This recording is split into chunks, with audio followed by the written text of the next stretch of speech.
എന്തൊക്കെയാണ് സംഭവിച്ചുകൊണ്ടിരിക്കുന്നത്? പൈസ എല്ലാം കൊടുത്താൽ പകുതി വിലയ്ക്ക് സ്കൂട്ടർ കിട്ടുന്നില്ല, കണ്ടിട്ട് വീണിട്ടില്ല അല്ലേ? അപ്പോൾ പരിചയമുള്ള പലരും അടുത്ത് വരെ ചെന്നു. ഇവിടെ ചിലരൊക്കെ ഫോമൊക്കെ എടുത്തോണ്ട് നടക്കുന്നത് ഞാൻ കണ്ടിരുന്നു. അതെ, പ്രസ് ക്ലബ്ബുകളിലുമൊക്കെ ഇവരുടെ ഈ സംഘമൊക്കെ എത്തിയിരുന്നു എന്ന് പറയപ്പെടുന്നു. നേരിട്ട് നമ്മളതിൽ ഒരു അനുഭവസ്ഥനല്ല, പക്ഷേ നമ്മുടെ സുഹൃത്തുക്കളായിട്ടുള്ളവർ, സഹപ്രവർത്തകരെ ഒക്കെ പറയുന്നത് കേട്ടു. തിരുവനന്തപുരത്ത് അടക്കം ഇത്തരത്തിലേക്കുള്ള ഈ ഓഫർ ഉണ്ടായിരുന്നു അത്രേ. അതെ, ഉണ്ടായിരുന്നത്രേ. അതൊക്കെ പരിശോധിക്കട്ടെ. അതെ, അപ്പൊ നമുക്ക് നോക്കാം. ഈ സ്കൂട്ടർ തട്ടിപ്പ് കേസ് പ്രതി അനന്തകൃഷ്ണനും കോൺഗ്രസ് നേതാവ് ലാലി വിൻസെന്റും തമ്മിലുള്ള ലക്ഷങ്ങളുടെ സാമ്പത്തിക ഇടപാട് നടന്നതായിട്ടാണ് പോലീസിന്റെ പുതിയ കണ്ടെത്തൽ വന്നിരിക്കുന്നത്. അനന്തകൃഷ്ണന്റെ അക്കൗണ്ടിൽ നിന്ന് ലാലി വിൻസെന്റിന്റെ അക്കൗണ്ടിലേക്ക് 11 ലക്ഷം രൂപ എത്തിയതിന്റെ രേഖകൾ പോലീസിന് ലഭിച്ചു. അനന്തുവിന്റെ വിവിധ ബാങ്ക് അക്കൗണ്ടുകളിലൂടെ 450 കോടിയോളം രൂപയുടെ ഇടപാടുകളാണ് നടന്നിരിക്കുന്നത്. അക്കൗണ്ടിൽ 450 രൂപ വെച്ചിരുന്നാൽ മാസാവസാനം ഹാപ്പി ആവുന്ന ഒരു കാലത്ത് മനുഷ്യരുടെ മുമ്പിലാണ്. ഒരു കാര്യമില്ലാന്നല്ല, അവന് കാര്യമുണ്ട്. അല്ല, ഇങ്ങനെ അക്കൗണ്ടിൽ കൂടെ കോടികൾ ഒഴുകുകയാണ്. 450 കോടി എന്നൊക്കെ പറയുന്നത് ചില്ലറ കളിയാണോ? എണ്ണാൻ പറ്റില്ല. എണ്ണാൻ നിൽക്കണ്ട, ഉമേഷ് പോലീസ് നോക്കിക്കോളൂ. ഉമേഷ് ഉണ്ട്. ഉമേഷ് എണ്ണുകയാണെന്ന് തോന്നുന്നു. Umesh, good morning. രണ്ടുപേരുടെയും മക എന്തോ അവിടെ നടക്കുന്നുള്ള എക്സ്പ്രഷൻ ഇല്ലേ മുഖത്ത്? ഒന്നും മനസ്സിലായിട്ടില്ല. Good morning Sharath, Manu. Good morning. ചോദിച്ചു, ഇനി ഞാനായിട്ട് ഇടപെടുന്നില്ല, ഞാൻ ഇത്രയും പറഞ്ഞല്ലേ. മനു കുറേ കാര്യങ്ങൾ പറഞ്ഞു. ആ വലിയൊരു തട്ടിപ്പ്, ആ തട്ടിപ്പിൻ്റെ പുതിയ കാര്യങ്ങളൊക്കെ ഞങ്ങളിങ്ങനെ വളരെ ഞെട്ടലോടെയും അത്ഭുതത്തോടെയും കേൾക്കുകയാണ്. അതിലേക്കുള്ള പുതിയ കാര്യങ്ങൾ എന്തൊക്കെയാണ് ഉമേഷ്?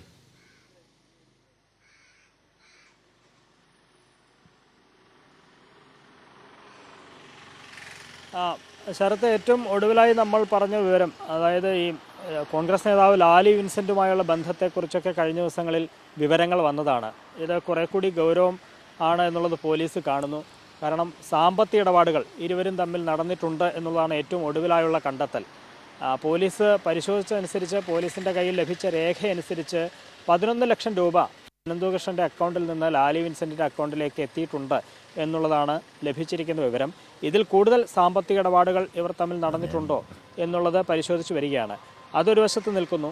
ഇതുകൂടാതെ ഈ തട്ടിപ്പിൻ്റെ വ്യാപ്തി അത് വലിയതാണ്, ഏറെ വലുതാണ് എന്നുള്ള വിവരം ഓരോ ദിവസവും പുറത്തു വരികയാണ്. ഏറ്റവും ഒടുവിലായി ലഭിക്കുന്ന വിവരം അനുസരിച്ച് അനന്തകൃഷ്ണൻ്റെ വിവിധ അക്കൗണ്ടുകൾ വഴി ഏതാണ്ട് 450 കോടി രൂപയുടെ സാമ്പത്തിക ഇടപാടുകൾ നടന്നിട്ടുണ്ട് എന്നാണ് പോലീസ് കണ്ടെത്തിയിരിക്കുന്നത്. ഈ സംശയം തോന്നുന്ന അക്കൗണ്ടുകളൊക്കെ പോലീസ് മരവിപ്പിച്ച് വരുന്നുണ്ട്. ഏറ്റവും ഒടുവിലായി ഇന്നലത്തെ വിവരമനുസരിച്ച്, ഇന്നലെ രാത്രി ഉള്ള വിവരമനുസരിച്ച് 12 അക്കൗണ്ടുകൾ ഇതിനകം മരവിപ്പിച്ച് കഴിഞ്ഞിട്ടുണ്ട്.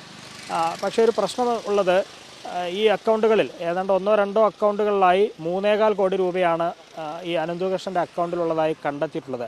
ആ 3.25 കോടിയാണ് മരവിപ്പിച്ചിട്ടുള്ളത്. മറ്റ് അക്കൗണ്ടുകളിലൊക്കെ ചെറിയ തുകകളാണ്. അങ്ങനെയാണ് ആകെ 12 അക്കൗണ്ടുകൾ പോലീസ് മരവിപ്പിച്ചിരിക്കുന്നത്. പക്ഷേ 450 കോടിയുടെ ഇടപാടുകൾ നടന്നതായി വിവരവും ലഭിച്ചിട്ടുണ്ട്. അപ്പോൾ ഈ ബാക്കി തുകയൊക്കെ എവിടേക്ക് പോയി എന്നുള്ളതാണ് ഏറ്റവും പ്രധാനപ്പെട്ട കാര്യം. അതാണ് പോലീസിന് അന്വേഷിച്ച് കണ്ടുപിടിക്കേണ്ടതുള്ളത്. ഈ അനന്തകൃഷ്ണൻ കഴിഞ്ഞ ഏതാനും ദിവസങ്ങളിലായി റിമാൻഡിലാണ്. ഇയാളെ കസ്റ്റഡിയിൽ വിട്ട് കിട്ടണം എന്നാവശ്യപ്പെട്ടുകൊണ്ട് മൂവാറ്റുപുഴ കോടതിയിൽ പോലീസ് അപേക്ഷ സമർപ്പിച്ചിട്ടുണ്ട്. അത് അനന്തകൃഷ്ണനെതിരെ ആദ്യം രജിസ്റ്റർ ചെയ്ത കേസ്, അത് മൂവാറ്റുപുഴ പോലീസാണ് ആദ്യ കേസ് രജിസ്റ്റർ ചെയ്യുന്നത്. അതേ തുടർന്ന് നടത്തിയ അന്വേഷണത്തിലാണ് ഈ വലിയ തട്ടിപ്പിൻ്റെ വിവരങ്ങൾ പുറത്തു വരുന്നത്. അപ്പോൾ ആദ്യ കേസുമായി ബന്ധപ്പെട്ട് റിമാൻഡിൽ കഴിയുന്ന അനന്തകൃഷ്ണനെ കസ്റ്റഡിയിൽ ലഭിക്കാൻ വേണ്ടിയുള്ള അപേക്ഷ ഇന്ന് മൂവാറ്റുപുഴ കോടതി പരിഗണിക്കുകയാണ്. അനന്തകൃഷ്ണനെ കോടതിയിൽ ഹാജരാക്കാനുള്ള പ്രൊഡക്ഷൻ വാറണ്ട് ഇതിനകം ലഭിച്ചിട്ടുണ്ട്. ആ സാഹചര്യത്തിൽ ഇന്ന് കോടതി തുടങ്ങുന്ന സമയത്ത് തന്നെ അനന്തകൃഷ്ണനെ മൂവാറ്റുപുഴ കോടതിയിൽ എത്തിക്കും. അനന്തകൃഷ്ണനെ കോടതിയിൽ നിർത്തിക്കൊണ്ട് തന്നെ ഈ കസ്റ്റഡി അപേക്ഷയിൽ വാദം കേട്ട ശേഷം പോലീസിന് ഇന്ന് തന്നെ ഇയാളെ കസ്റ്റഡിയിൽ കിട്ടും എന്നാണ് പ്രതീക്ഷ. 5 ദിവസത്തേക്കാണ് ആദ്യഘട്ടത്തിൽ ഇയാളെ കസ്റ്റഡിയിൽ ചോദിച്ചിരിക്കുന്നത്. വളരെ വിശദമായി തന്നെ ചോദ്യം ചെയ്യേണ്ടതുണ്ട് എന്നാണ് ഈ പ്രത്യേക അന്വേഷണ സംഘം പറയുന്നത്. ശരി, അത് വ്യക്തമാണ്. കാരണം വളരെ വിശദമായി ചോദ്യം ചെയ്താൽ മാത്രമേ ഇതിനപ്പുറത്തേക്കുള്ള ബന്ധങ്ങളൊക്കെ ഉണ്ടോ എന്ന് നമുക്ക് മനസ്സിലാക്കാൻ. അത് മാത്രമല്ല, ഇപ്പോൾ സോളാർ തട്ടിപ്പിന് ശേഷം തട്ടിപ്പുമായി ബന്ധപ്പെട്ട് നിരവധി പരാതികളാണ്. അതിലുണ്ടായിരുന്നതിലും അധികം പരാതികൾ വരുന്നുണ്ട്. അപ്പോൾ ഇത് ലോക്കൽ പോലീസിന് കൈകാര്യം ചെയ്യുന്നതിന് ഒരുപാട് ബുദ്ധിമുട്ടുകളുണ്ട്. കാരണം ഒരുപാട് കേസുകൾ വരും, ഇത് കണക്റ്റഡ് ആണ്. അതുകൊണ്ട് ഇപ്പോൾ ക്രൈംബ്രാഞ്ചിനെ അത് ഏൽപ്പിച്ചിട്ടുണ്ട്. അതുകൊണ്ട് തന്നെ ഈ കുറ്റകൃത്യങ്ങളെല്ലാം കൂടി ഒരൊറ്റ അന്വേഷണ സംഘത്തിലേക്ക് വരിക. അങ്ങനെ വന്നാൽ ആ സോളാർ കേസിൽ ഉണ്ടായിരുന്നതിൽ നിന്ന് ഭിന്നമായി അന്ന് ആ കേസിനെ ദുർബലപ്പെടുത്തും വിധത്തിലേക്ക് ആണ് ആ സർക്കാർ എന്ന് നീങ്ങുന്നുള്ള ഗുരുതര ആരോപണങ്ങൾ ഉണ്ടായിരുന്നു. വ്യത്യസ്തമായ കേസുകളായി കൈകാര്യം ചെയ്തതോടെ പ്രതികൾക്ക് ജാമ്യം നേടുന്നതിനും വ്യത്യസ്ത കേസുകളിൽ ജാമ്യം നേടി പുറത്തു വരാനൊക്കെ വഴിയൊരുങ്ങിയിരുന്നു. അതേസമയം ഇവിടെ ഈ രൂപത്തിൽ മുന്നോട്ട് പോകുമ്പോൾ പ്രതികൾക്കത് കുറെ കൂടി കാര്യങ്ങൾ ദുഷ്കരമാവുകയും അന്വേഷണം കുറെ കൂടി ശക്തമാവുകയൊക്കെ ചെയ്യും. ക്രൈംബ്രാഞ്ച് ഏറ്റെടുത്തപ്പോൾ ഇത് ADGPയുടെ ശുപാർശ ഇന്ന് പോലീസ് മേധാവിക്ക് കൈമാറാൻ പോവുകയാണ്. ഈ കേസുകളാകെയും ക്രൈംബ്രാഞ്ചിന് കൈമാറണം. ഞാൻ സംശയം ചോദിക്കട്ടെ, ED വരാനുള്ള സാധ്യത ഈ കാണുന്നില്ല ഈ കേസിൽ?